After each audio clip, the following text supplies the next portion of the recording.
인간은 왜 닿을 수 없는 우주를 탐구하는가라는 질문은 제가 받은 질문인데요. 사실은 질문이 굉장히 좋다는 생각이 들었습니다.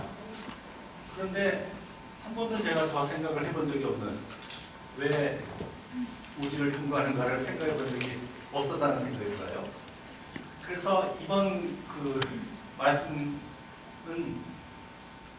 진짜 왜 지금 현재 천문학자들은 왜 우주를 탐구할까 하는 걸 한번 생각해 보게 됐습니다. 여기 배경에 있는 그림은 은하 그림입니다. 은하 이름이 NGC 1300이라고 아주 냉철한 이름이 붙어 있는데요. 이거는 여러분 에베레스트 산입니다. 왜 우주를 탐구하는가는 왜 산에 오르는가라는 질문을 생각하게 되는데요. 그래서 찾아봤더니 거기 유명한 답이 있었죠. 거기에 산이 있으니까 조지 말롤이라는 분이 이분이 바로 에베레스트 산에 묻히는 분이라고 했는데, 저는 서문답 내지는 약간 정치적인 수사죠. 답을 하지 않은 겁니다. 답을 하기도 쉽지 않았을 테고요. 진짜 왜 오를까? 그거는 말을 할 수 있겠지만 그게 진심인지 어떤지를 저는 알아보는 방법으로 어떻게 오르는가, 아니면 어떻게 자연을 탐구하는가, 과학은 라는 식으로 질문을 바꿔보기로 했습니다. 이렇게 함으로써 말이 아니라 행동으로 판단해보면 어떤 의도를 가지고 있는 것일까 라는 걸 좀 더 알 수 있지 않을까 하는 생각이 가진 건데요. 어떻게 산을 오르는가 라는 질문에 해당되는 제가 받은 질문은, 천문학은 과학의 시선으로 우주를 탐구합니다. 그래서 제가 말씀드릴 내용은 천문학에 비단 국한되는 것이 아니라 과학 전체의 어떤 시각에 대한 얘기를 말씀드리고 좀 무거운 내용이 되지 않을까 생각이 드는데요. 과학은 어떤 방식으로 자연을 탐구하는가? 제가 조사해보니까 이 산을 오르는 것과 과학의 탐구가 어떤 공통점을 가지고 있더라고요. 여기 뉴질랜드 달러인데, 왼편은 에드먼드 힐러리라고 에베레스트를 처음 등정한 분입니다. 오른편은 러더퍼드라고 원자의 구조를 처음 밝혀냈다는 사람인데요. 물리학자인데, 둘 다 처음이 중요하다, 뭐 이런 뜻도 있을 것 같고요. 둘 사이에 물론 여러 가지 공통점이 있겠지만 차이도 있습니다. 에베레스트 산을 오른다는 건 굉장히 구체적인 작업일 것 같고, 자연을 탐구한다, 원자를 탐구한다라는 얘기는 사실은 좀 관념적인 얘기입니다. 제가 보기에는 앞에 보여드린 우주를 우리가 다룰 수 없는 것뿐 아니라 원자도 사실은 다룰 수가 없습니다. 우리가 상상하고 있는 것이죠. 소위 과학의 방법으로요. 먼저 그래서 제 발표에서는 과학이 이상으로 내세운 것과 현실과의 차이가 좀 있지 않는가 하는 부분을 말씀드리게 될 텐데, 먼저 예술과 비교를 한번 해보겠습니다.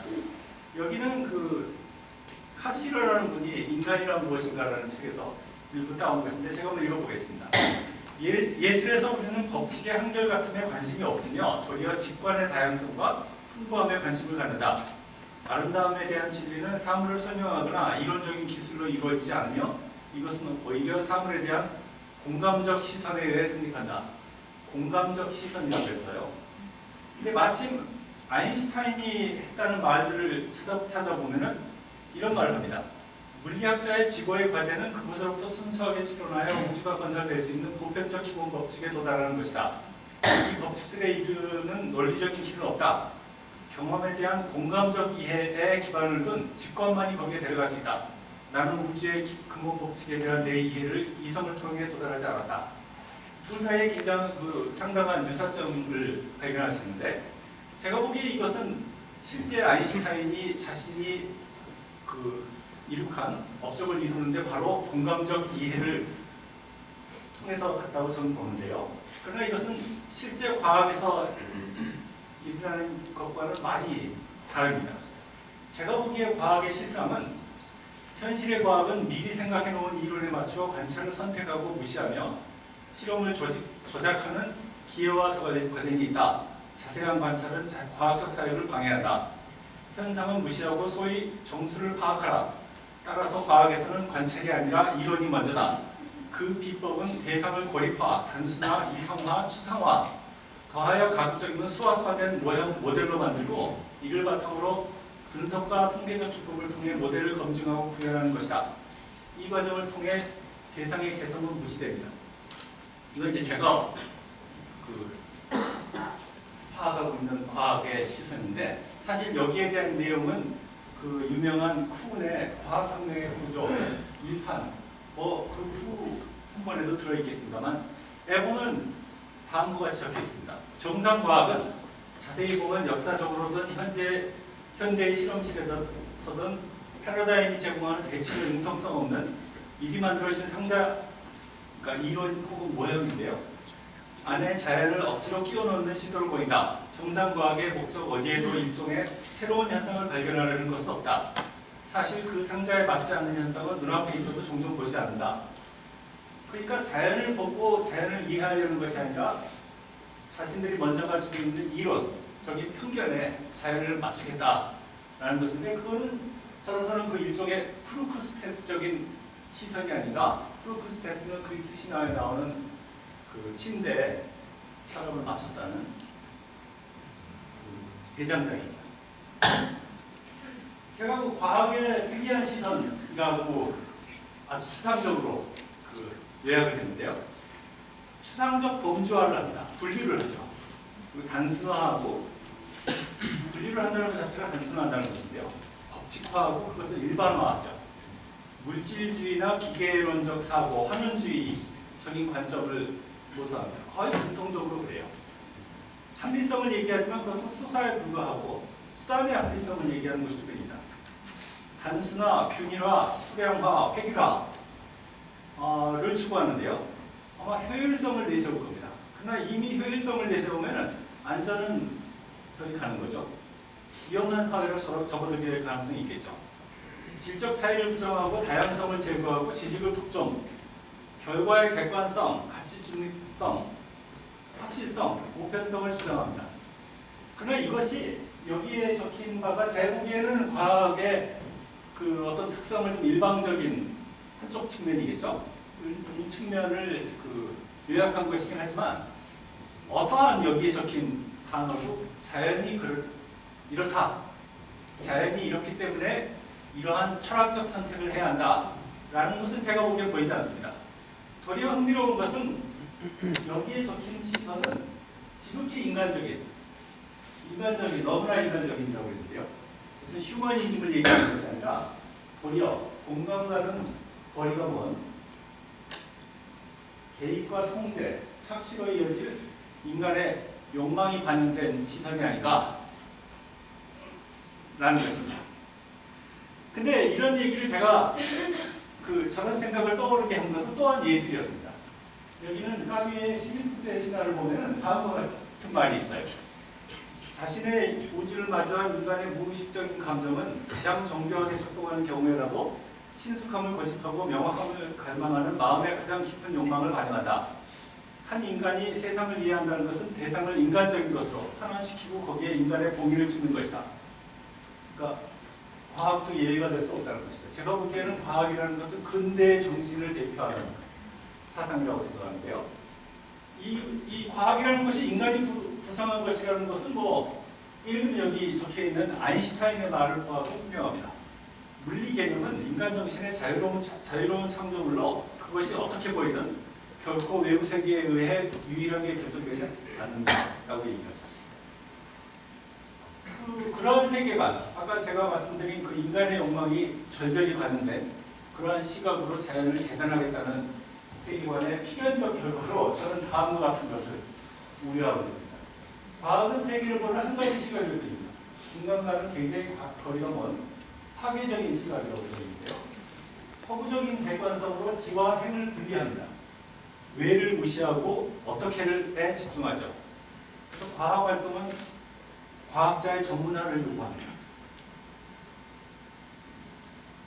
그래서 자연의 개입, 정복, 착취, 파괴, 세상의 불평등과 세계의 불균형, 이것마저도 제가 보기에는 그러한 세계관의 필연적인 결과가 아닌가, 그러한 세계관에서 나온 사물의 잘못된 적용이 아니라 그 세계관 자체가 문제가 있는 게 아닌가 하는 생각을 갖고 있는데요.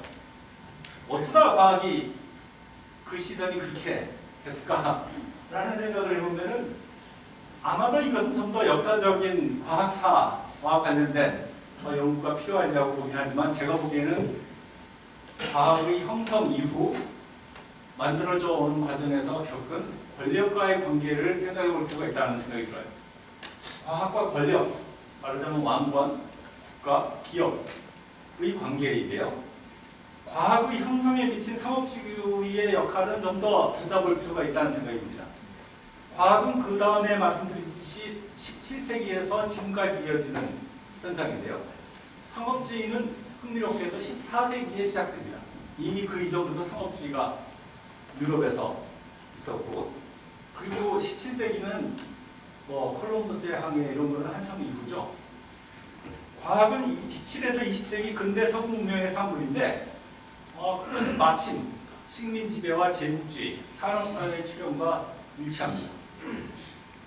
과학, 군사, 경제는 항상 같이 맞물려 돌아가고 있었고요. 아주 밀착된 사이인데, 제가 보기에는 무력과 이익의 원천으로서의 기술, 사실은 이 무력, 여기에는 기술에서 나온 산물이지 과학의 산물은 아닙니다. 단지 과학은 이를 보증하겠다고 세계관으로서 그 뒤에 든든히 우리는 자연을 이해하고 있다는 그 사상을 유포시키고 있는 걸로 보이는데요.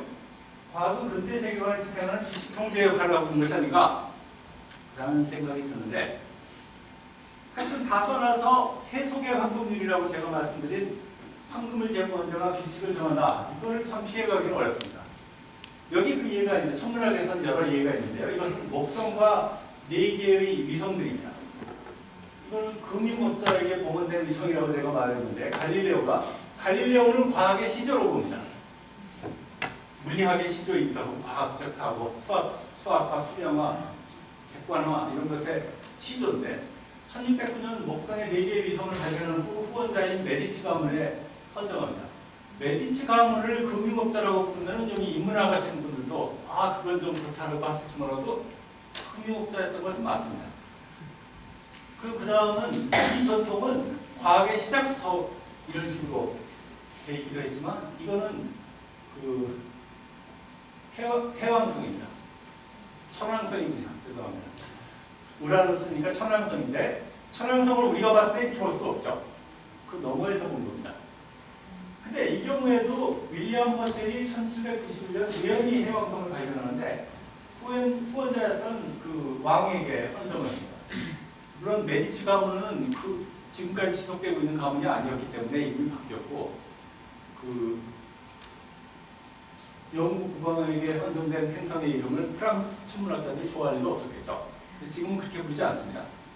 그러나 이게 그러면 지난 얘기냐 하면 그렇지가 않습니다. 이것은 이 규모가 여기 4억 광년, 8억 광년이라고 해서 저기 거대한 구조가 보이실 겁니다. 이거 점 하나하나가 은하들인데 약 14억 광년에 해당되는 지금 천문학자들이 우주에서 발견한 가장 거대한 구조입니다. 그 구조에 어떤 기업인의 이름이 새겨져 있는데요.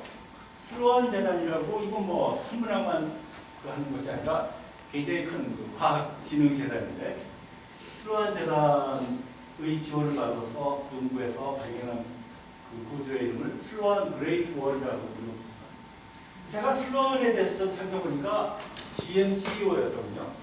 본격적인 이윤축을 했다. 회계부정, 나치 협력, 특히 미국 공공교통 시스템의 붕괴에 상당한 작업을 한 것으로 되어 있는 상황입니다.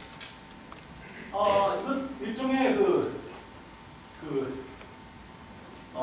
이거 말고도 여러분 노벨상 같은 경우 과학이나 아니면 사람들이 노벨상에 어떠한 태도를 보이는지, 그러나 노벨이 말하자면 죽음의 상인이었다는 점을 바라보면 권력이 얼마나 쉽게 전문가들이 되어버린 과학자들을 다룰 수 있는지를 보여주는 사례로 보입니다.